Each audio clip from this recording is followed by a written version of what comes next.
Hello friends, welcome to வசந்தம் சமையலறை. வசந்தம் சமையலில் இன்றைக்கி என்ன பார்க்க போகிறோன்னா, முட்டையை வச்சு ஈஸியாக செய்யக்கூடிய முட்டை மசாலா எப்படி செய்யலான்றதை பார்க்கலாமா? இந்த சப்பாத்தி வேணான்றவங்க கூட இந்த முட்டை மசாலா செஞ்சு கொடுக்குறப்ப நல்லா சாப்பிடுவாங்க, 2க்கு 4 சப்பாத்தியாக. இதை இப்போ எப்படி செய்கிறன்றதை பார்க்கலாமா? இது பாருங்கள், நல்ல சூடான சாதத்தோட சப்பாத்தியோட இட்லியோடலாம் வச்சு சாப்பிட்றப்ப செம காம்பினேஷனாக இருக்கும். ட்ரை பண்ணி பாருங்கள். இப்போ எப்படி செய்யலான்றதை பார்க்கலாமா? இப்போ முட்டை மசாலா செய்கிறதுக்கு நான் இன்றைக்கி ஒரு 5 முட்டையை எடுத்து வச்சுருக்கேன். அந்த 5 முட்டையில் வச்சு எப்படி முட்டை மசாலா செய்யலான்றதை பார்க்கலாம். அதுக்கு முட்டையை ஃபஸ்ட்டு உடச்சி ஊற்றிக்கோங்க.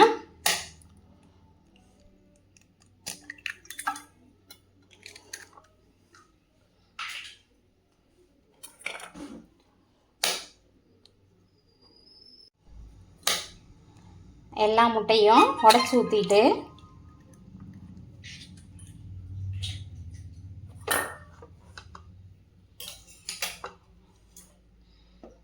இதில் 1 டீஸ்பூன் மிளகுத்தூள் ஆட் பண்ணிக்கோங்க.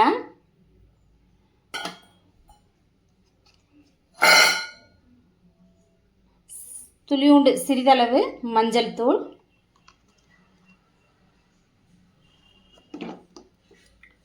அதுக்கு தேவையான அந்த முட்டைக்கு தேவையான அளவுக்கு மட்டும் சால்ட் ஆட் பண்ணிக்கோங்க.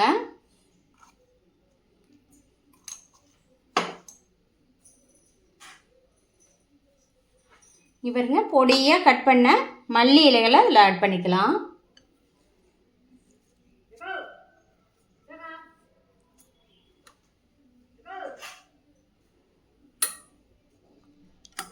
இதை எல்லாமே நல்லா கலந்து எடுத்துக்கலாம்.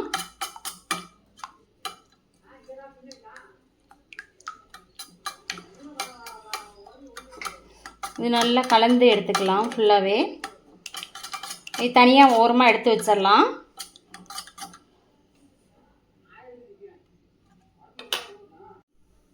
இப்போ அடுப்பில் ஒரு பேன் வச்சுட்டு ஆயில்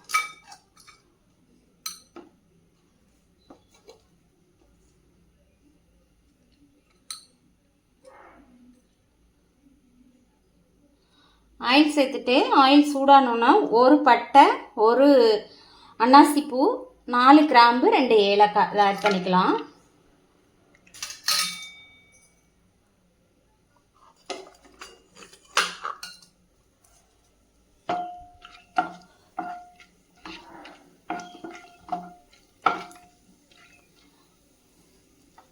அது நல்லா வறுபட்டோன்னா ஒரு கருவேப்பிலை ஆட் பண்ணிக்கலாம்.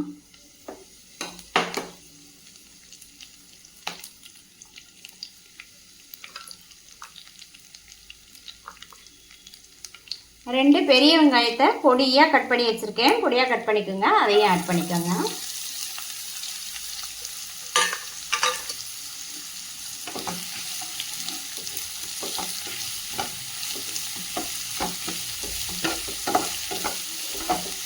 வீட்டில் முட்டை இருந்தால் டக்குன்னு ஈஸியாக இந்த மாதிரி டக்குன்னு செஞ்சிடலாம். வெங்காயம் நல்லா வதங்கி வரட்டும்.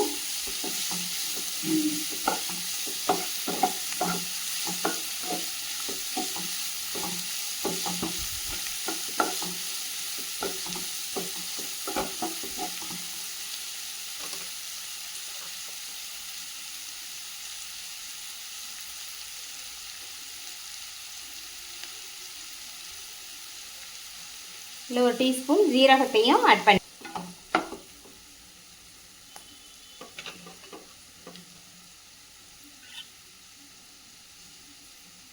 இஞ்சி பூண்டு பேஸ்ட்டு 1 டீஸ்பூன் ஆட் பண்ணிக்கோங்க.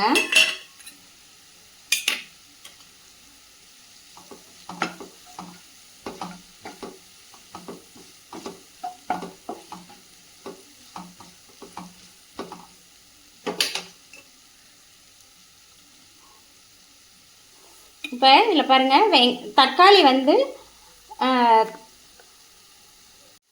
இப்போ வெங்காயம் நல்லா வதங்கி வந்துருச்சு. இந்த ஸ்டேஜில் நம்ம தக்காளியை மிக்சியில் 2 தக்காளி எடுத்து பச்சையாகவே நல்லா கொரகொரப்பாக இந்த மாதிரி அரைச்சி வச்சுருக்கோம். கொரகொரப்பாக இருக்குது, அதையும் ஆட் பண்ணிக்கலாம்.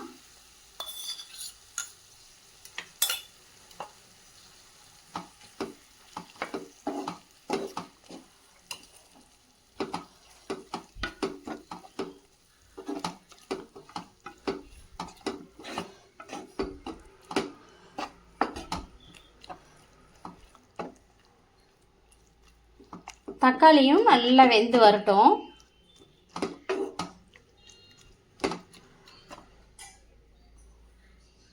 இப்போ தக்காளி நல்லா வெந்துருச்சு. இந்த ஸ்டேஜில் ஒரு 2 டீஸ்பூன் கெட்டி தயிர், புளிக்காத தயிரை ஆட் பண்ணிக்கோங்க.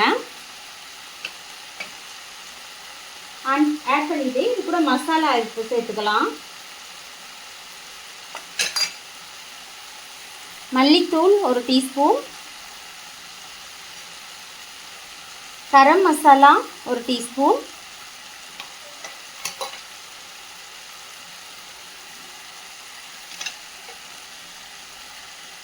மிளகாய்த்தூள் 1 டீஸ்பூன், கரம் மசாலா இது காஷ்மீர் சில்லி பவுட்ரு 1 டீஸ்பூன்,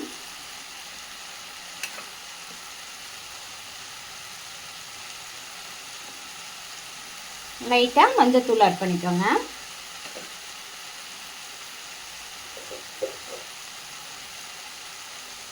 மசாலாவுக்கு தேவையான அளவுக்கு சால்ட் ஆட் பண்ணிக்கோங்க.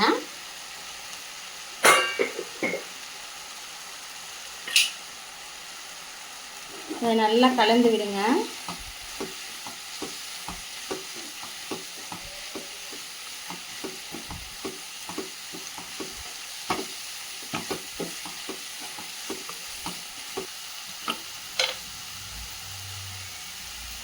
இருக்கும், அதுக்காக ஆட் பண்ணிவிட்டு இதை ஒரு மூடி போட்டு சிம்மிலேயே வச்சுருங்க. இது நல்லா கொதிச்சு வரட்டும்.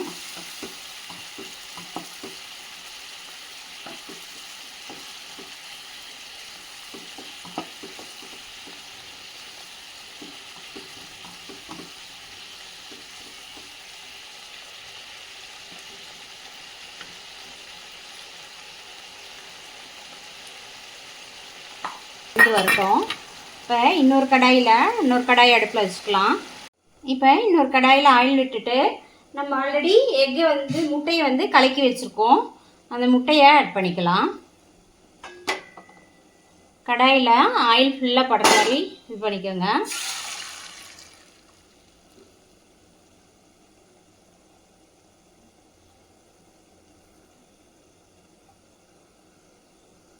ஒரு 2 நிமிஷம் அப்படியே விட்டுருங்க, டிஸ்டர்ப் பண்ணாமல்.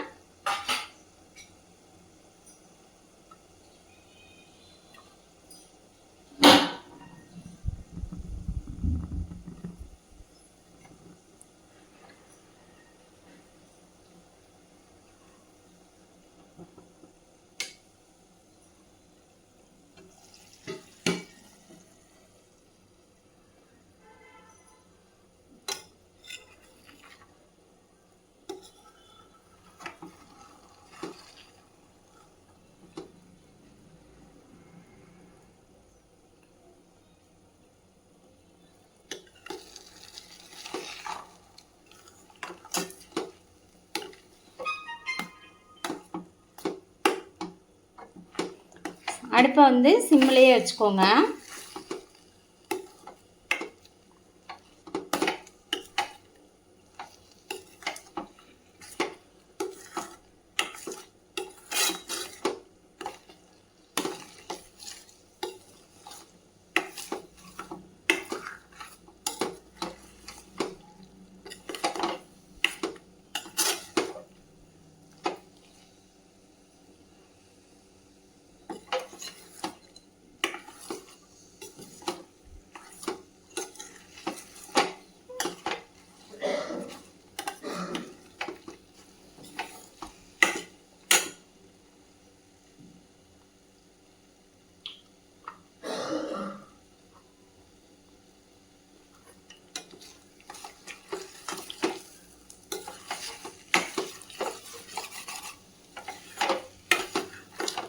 நல்லா அப்படி வேகாத பக்கத்தெல்லாம் திருப்பி விடுங்க.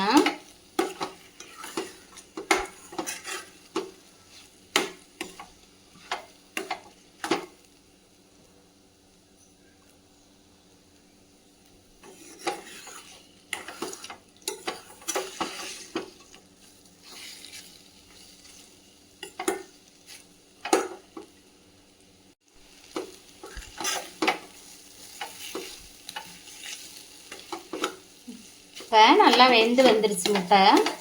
இது இந்த பெருசாக இருக்கிறத மட்டும் இப்படி 2 இப்படி ப்ரெஸ் பண்ணி விடுங்க. ரொம்ப பொடியாக வேண்டாம், அதே சமயத்தில் ரொம்ப பெருசாகவும் வேண்டாம், கொஞ்சம் தனித்தனியாக இருக்க மாதிரி கட் பண்ணிக்கோங்க.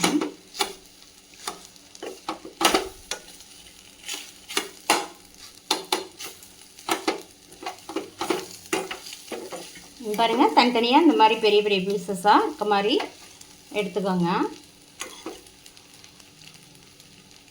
இப்போ நம்ம மசாலாவும் நல்லா வெந்து வந்துருச்சு.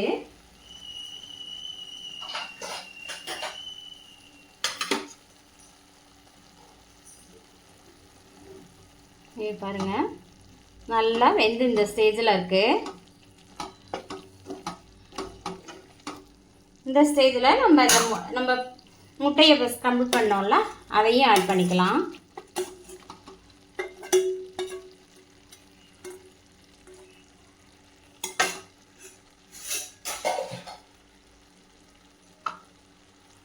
ஆட் பண்ணிவிட்டு நல்லா எல்லா முட்டை மசாலாவில் எல்லாம் படுற மாதிரி கலந்து விட்டுருங்க.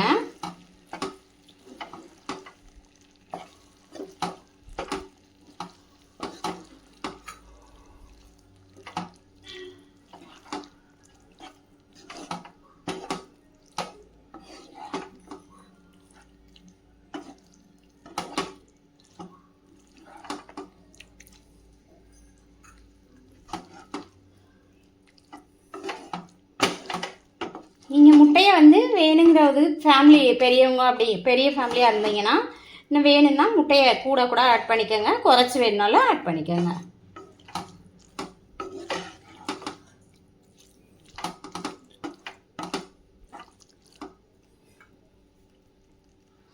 அவ்வளோதான், ரெடி ஆகிடுச்சு. இப்போ இதில் வந்து பொடியாக கட் பண்ண மல்லி இலையை ஆட் பண்ணிக்கலாம்.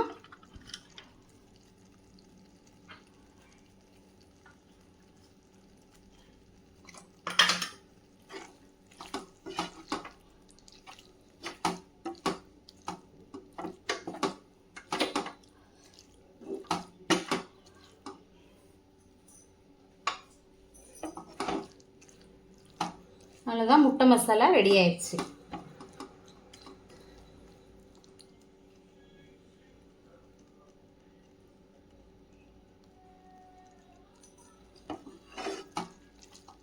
இப்போ இந்த முட்டை மசாலாவை செஞ்சு பாருங்கள், ட்ரை பண்ணி பாருங்கள். ட்ரை பண்ணி பார்த்துட்டு சப்ஸ்கிரைப் பண்ணுங்கள், சேனலை வந்து சப்ஸ்கிரைப் பண்ணுங்கள், லைக் பண்ணுங்கள், ஷேர் பண்ணுங்கள். தேங்க்யூ.